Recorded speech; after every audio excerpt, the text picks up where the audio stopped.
Shay Russell from mining.com.au, and joining me once again is Lindsay Reed, the Managing Director for Minbos Resources. Lindsay, welcome back.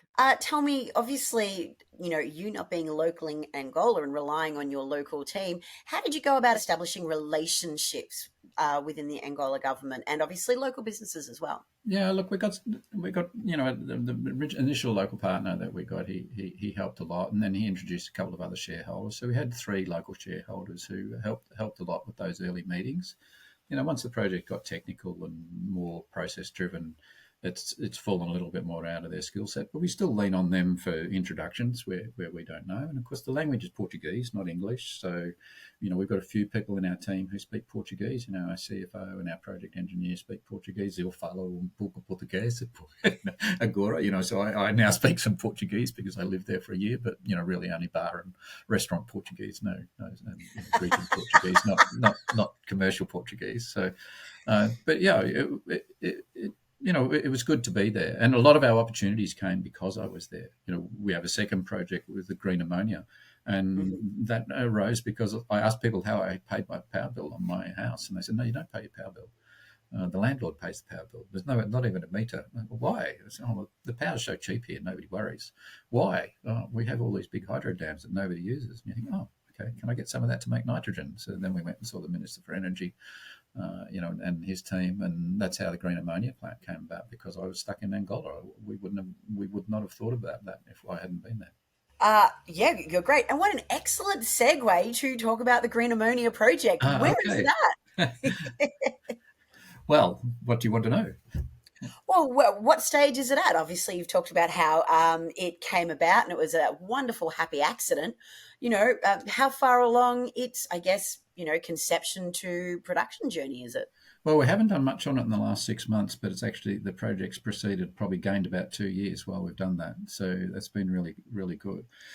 We knew that, making ammonia out of electrolysis is simple. You simply, it's like the high school experiment. You put electricity into water and you get hydrogen out of it, and then you cool down the air with electricity, and you can separate the nitrogen from the oxygen. Then you put the nitrogen and the hydrogen together and make ammonia. It's not actually. It's been done for hundreds. It's been done for over 100 years. This was how ammonia was first made until they started to do it with gas, and then gas was cheaper. But because we've got the cheapest electricity in the world, it's a really good way of doing that. But a lot of people are interested in it because it's a zero carbon way of making nitrogen for nitrogen fertilizers.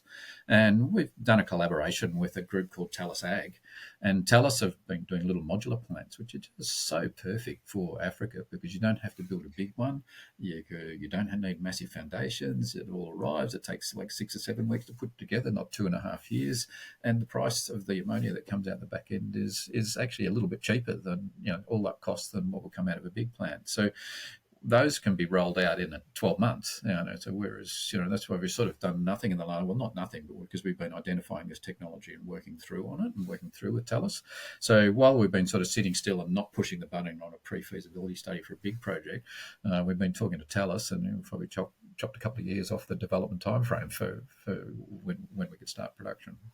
And a lot of capital, because they run on a build, own, operate basis. So they put them on the ground, and we just get the ammonia out the back. So it's just perfect for Africa and certainly Angola. So flipping it back to the Cabinda project, let's just go through where you're at. So you've got engineers on the ground, or you selected an engineer during COVID, I believe? We just had pricing from 2 engineers, repricing actually. So we are ready to push the button as soon as we've got a check in the bank that gives us all the money that we need, and they could mobilise the site in 2 weeks. And I think it will take about 8 months to put it into production. It's not a very complicated plant. There's a crusher and a dryer and a laboratory and a workshop and an office and a storage shed before it goes down to the port. So it's not very complicated, but it's Cabinda's a remote. It's an isolated area where everything has to come in by boat. So things are a little bit expensive, but there are things there. So essentially, you're ready to start. So what do you need to get all of this going? Yeah, just need to finalise the finance package. So we have a project finance facility for 14 million from the Industrial Development Corporation in South Africa, which is fantastic. The conditions precedent on that are pretty much the rest of the project finance. So we need to put $10 million worth of equity in. We've got 2 funds that are looking at both doing that. We may actually utilise that. both of them. We'll talk to that. Then we want a working capital facility, and the government's put a wonderful program in place called Avisio number 10, which is made concessionary funding available for agricultural projects in Angola. So we can get very cheap money from one of the local banks.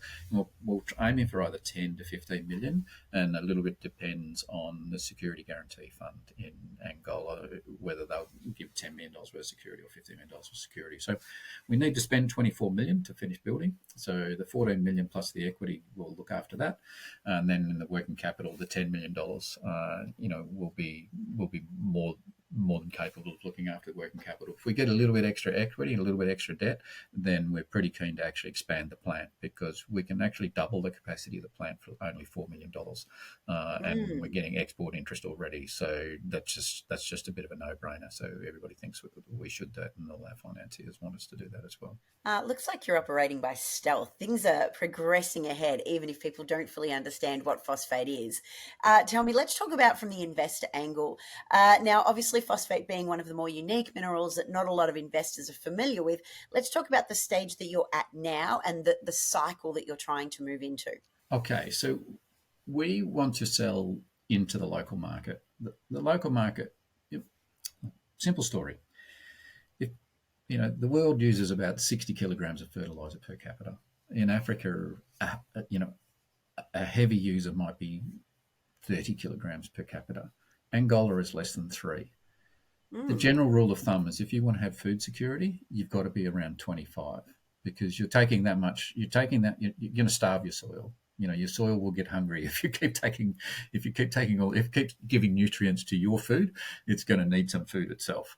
So Angola needs, to get to that point with its population, it needs about 700,000 or 800,000 tons of fertilizer. Now, our aim, and phosphate's the most important, and our aim is to provide the phosphate, which will be suitable for probably 70-80% of the market.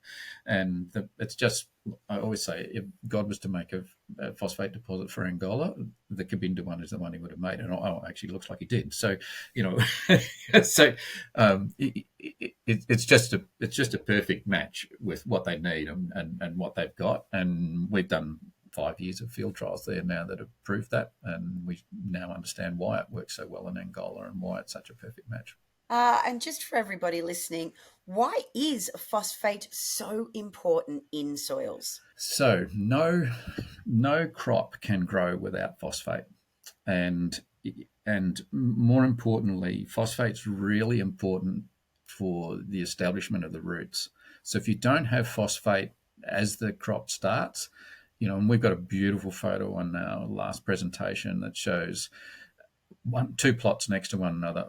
One's been fully fertilized with nitrogen and potassium, and it's done nothing.